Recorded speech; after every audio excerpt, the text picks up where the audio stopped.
Okay, so today we're looking at solving systems of equation by substitution. And what I've done is that I have graphed our systems just like I did on the last lesson, and found that on our first example we have a solution at -1, +4. In the second one we have a solution at -3, 0.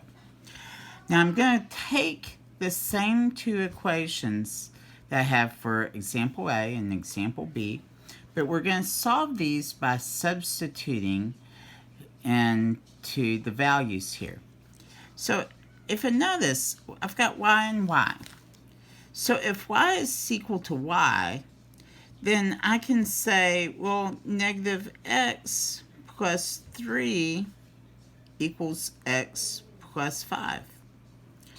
And I'm going to solve for x by first adding x to both sides.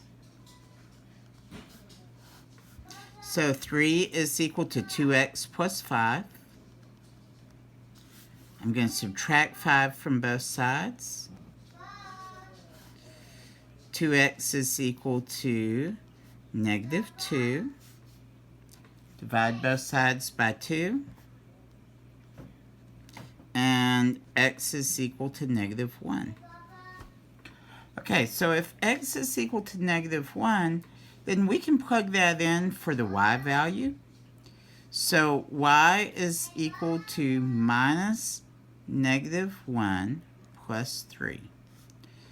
That gives me a value of y equals +1 plus 3, which is equal to 4. Now, I could have done the same thing with the other equation. Y equals -1 plus 5. This also gives us y equals 4. So we've got the point -1, +4. And guess what? Guys, this is the same solution as we had whenever we graphed. So that's fantastic. That's what we're trying to show. Okay, so we're going to look at this next graph. Y equals 2x plus 6, y equals x plus 3, just like we had for the example up above. And so I'm going to say 2x plus 6 equals x plus 3. I'm going to subtract x from both sides.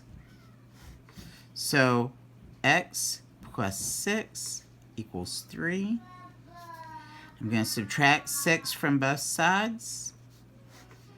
X equals -3. Now, I'm going to take this -3, I'm going to plug it back into the equation. So, y is equal to 2 times -3 plus 6. That gives me -6 plus 6, which is equal to 0. Okay? Now again, if I'd plug this into the other equation, y equals -3 plus 3, they also cancel out and make 0. So our point is at -3, 0, just like it was in the graph. So you may be wondering, why is it that this is a good skill to have? Okay, so there's a few examples on the back where I think you'll find this to be quite a valuable tool, okay? For example, look at C.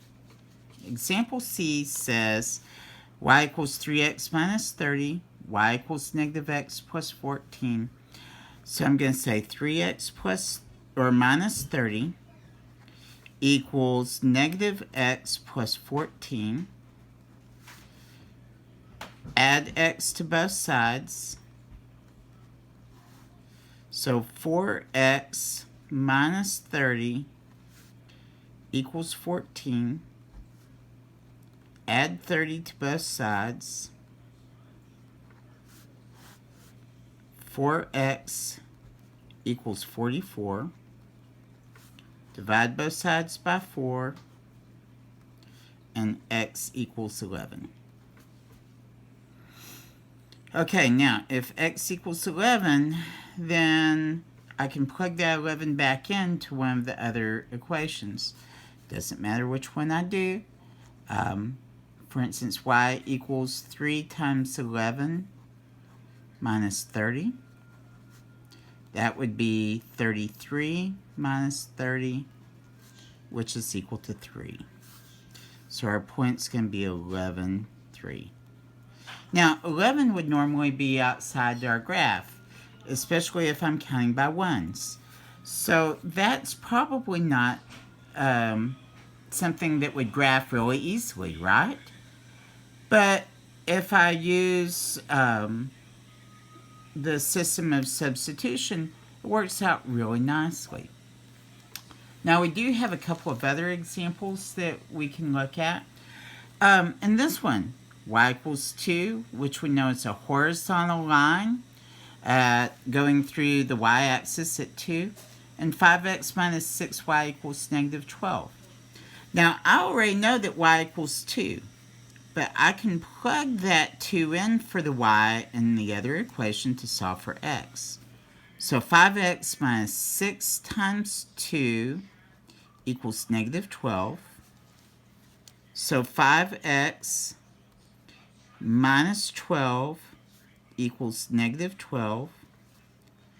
Add 12 to both sides. 5x is equal to 0. Divide both sides by 5, and x equals 0. So we've got the point 0, 2 as our solution, okay? The last example that I want to do for you guys is G, and we're going to say y equals 3x minus 4, and then 3x minus 3y is equal to 12. So one's in slope-intercept form. The other one is in standard form. So in this one, I'm going to say 3x minus 3 times the y, which we know is 3x minus 4, is equal to 12. So the first step that I need to do is I need to distribute that negative 3. That gives me negative 9x, and negative 3 times negative 4 is positive 12 equals 12. I can combine the 3x and the negative 9x. That gives me negative 6x plus 12 equals 12. Subtract 12 from both sides. Negative 6x is equal to 0. Then divide both sides by negative 6, and x equals 0.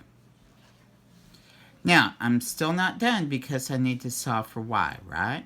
So I'm going to substitute the 0 back in. Y equals 3 times 0 minus 4. That equals 0 minus 4, or negative 4. So we've got the point 0, negative 4. Now, I could always plug these back in and see if this works in our other equation. 3 times 0 is 0, minus 3 times negative 4.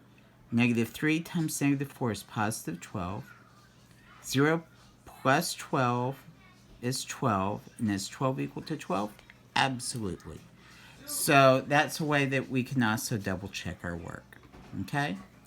Just remember that when you find the solution, you have to give both the x and y values as an ordered pair, okay?